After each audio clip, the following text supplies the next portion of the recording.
Today I'm going to demo some of the new features in Nutrasheets, a food formulation and nutrition labeling add-on for Google Sheets.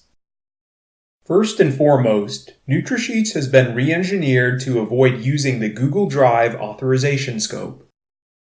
Nutrasheets still offers a full suite of food formulation functionality without Google Drive authorization.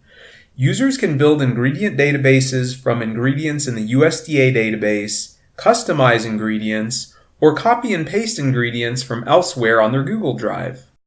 Nutrasheets also still offers streams to build hierarchical recipes that match process flow.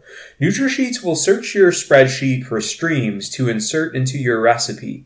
If there's a stream that you want to use elsewhere on your Google Drive, simply copy the sheet and paste it into the spreadsheet with the master recipe.